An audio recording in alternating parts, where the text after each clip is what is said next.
Fala, turminha, tudo bem com vocês? Essa vez um pouco diferente, né? Uns dias atrasados, podemos dizer assim, o nosso podcast esportivo, né? Da Rádio Liberdade FM aí no nosso YouTube.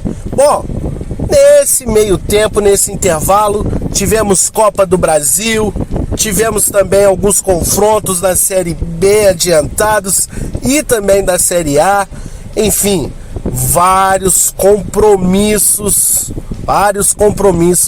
rechearam o esporte nesta semana. Então vamos começar pela Copa do Brasil então, gente. Vamos lá pelo que já aconteceu. A Copa do Brasil que aconteceu essa semana. Tivemos as três equipes mineiras disputando aí os seus jogos. O Cruzeiro e o América jogaram na última terça-feira, dia 19. O Cruzeiro perdeu para o Remo por 2-1. Um jogo lá no Baenão, onde o Cruzeiro pecou muito na criatividade, não conseguiu ter aquele meio campo de criação, deu algum apagão ou alguns apagões no decorrer da partida. Não foi aquela equipe que a gente estava acostumada. Me parece também que pesou aquele histórico do Cruzeiro não conseguir vencer o Remo dentro da casa do Remo, não sei, mas foi um jogo atípico do que o Cruzeiro estava demonstrando. O Cruzeiro não estava demonstrando um jogo de um nível espetacular, mas em específico contra o Remo foi um pouco inferior do que estava trazendo nos outros jogos. Bom, ainda na terça-feira, dia 19, fora de casa, lá no Rei Pelé, o América foi enfrentar o CSA. E aí sim venceu com propriedade por 3-0 CSA. Talvez, dentre os três times mineiros, o que mais teria problema e o que menos esperava ter um placar elástico seria o América enfrentando o CSA. E o América venceu com propriedade 3-0 e, para mim, encaminhou e já está na próxima fase da Copa do Brasil. Assim como o Atlético Mineiro, que fez valer o jogo na quarta-feira, dia 20, tranquilo, comandou de ponta a ponta, anulou o time do Brasiliense. Eduardo Sacha, muito bem. Muita gente fala aí que o Turco Mohamed, ele pegou um time pronto, ainda não mostrou o seu jeito de jogar. Quem fala isso, e acreditem, são muitos ainda que falam que o Mohamed não instalou o seu estilo de jogo. Quem fala e afirma está muito equivocado, porque ele, querendo ou não, já ditou um ritmo. Ele sabe estudar jogo por jogo, adversário por adversário, e rodar o elenco conforme pede a letra musical, podemos dizer assim. Como, por exemplo, o Sacha, que tem sido um dos destaques da equipe do Atlético. E olha que o Sacha não era aquele jogador nos últimos anos, viu? Vamos ser sinceros. Era um jogador, fazia um golzinho ali, um golzinho aqui, mas nesta temporada, com o Turco Mohamed, o Sacha, que fez 3 gols, melhorou bastante. Foi um dos que melhoraram bastante, assim como o próprio Vargas teve um aumento muito grande na reta final do ano passado, e esse ano também dispensa comentários o número 10 do Atlético e outros jogadores. Enfim, querendo ou não, aceitem ou não, o Turco Mohamed já colocou sim o seu estilo de jogo. Ele não é aquele cara tranquilo, aquele cara suave e mais pragmático nas suas palavras pós-jogo e pré-jogo, mas quando tem que resolver, ele resolve e monta um esquema tático muito bom. Enfim, com a vitória em cima do Brasiliense por 3-0, o Atlético chegou a 39 jogos de invencibilidade jogando em Belo Horizonte, seja como mandante no Mineirão ou no Independência, seja como visitante contra o América ano passado na Série A do Brasileirão no Independência, ou como time e campo neutro, que foi a final do Campeonato Mineiro deste ano contra o Cruzeiro.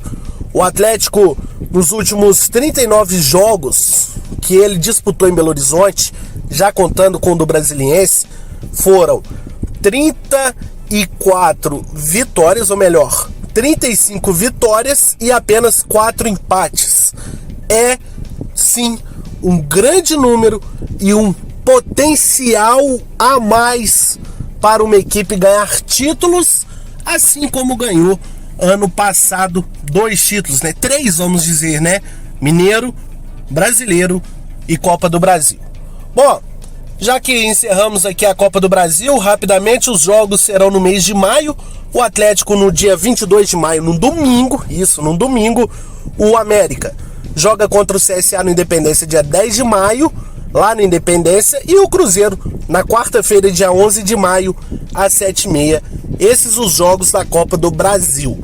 Agora, indo para o Campeonato Brasileiro. Vamos lá, a Série A do Brasileirão. Esse fim de semana também um sábado recheado de jogos. A gente tem, por exemplo, temos o Clássico Paulista entre Palmeiras e Corinthians. É um jogo também crucial para o Atlético. O Flamengo enfrentando o Atlético Paranaense. E sem contar, lógico, aquele jogo que tivemos no meio da rodada na quarta-feira, jogo adiantado da quarta rodada do Brasileiro, onde Flamengo e Palmeiras empataram em 0-0. Relembrando aqui rapidamente, Corinthians e Atlético são as duas únicas equipes que têm 6 pontos, ou seja, 2 vitórias em 2 jogos. Como eu disse, os jogos de sábado, Bragantino e São Paulo, Atlético Paranaense e Flamengo, Fluminense e Inter, Palmeiras e Corinthians, e fecha o super sábado com Atlético Mineiro e Curitiba. Esses os confrontos da Série A do Brasileirão.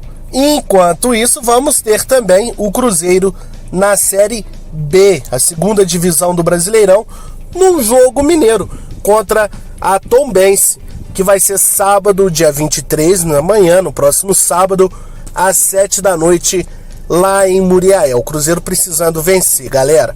Bom, retornando à Série A, o América joga no domingo, lá na Vila Belmiro, contra o Santos. Gente, muito favorável para o Atlético. Se o Atlético vence esse jogo, vai a 9 pontos. O Corinthians empata com o Palmeiras. O Flamengo empata com o Atlético Paranaense. O Atlético vai a 9 pontos. O Corinthians fica com 7 pontos, ou seja, 2 pontos a menos que o Atlético. O Flamengo fica a 3 pontos e vai criando aquela gordurinha inicial o Atlético. Mas aí a bola tem que rolar, né, meus companheiros? Fim de semana, então, agitado no Brasileirão. Bom, só para fazer jus ao nosso nome de podcast esportivo e não futebolístico, Minas Gerais está comandando novamente o vôlei, porque nesse fim de semana as finais da Superliga, tanto masculino quanto feminino, tem Minas Gerais. Como, por exemplo, pela primeira vez aí na história das Superligas masculina e feminina de vôlei, os 2 títulos serão disputados simultaneamente por equipes mineiras. Nesta sexta-feira, dia 22, 9 horas, temos Minas Tênis Clube enfrentando o Dentil Praia Clube, ou seja, 2 equipes mineiras. E tem aí também o Minas enfrentando o Sada Cruzeiro no masculino. Só relembrando, as finais, tanto do feminino quanto do masculino, são melhor de 3. As finais femininas vão ser em Brasília. Já a final masculina, os jogos das finais masculina serão em Betim, sede do Sada Cruzeiro, e em Belo Horizonte, que é o Minas Tênis Clube, tá bom? Minas comandando também o vôlei nacional. É, meu amigo, tá sendo uma péssima hora para ser contra o esporte mineiro. E para nós, basta aproveitar. E na próxima semana estaremos de volta com o nosso podcast. Um abraço, curtem, compartilhem e até mais.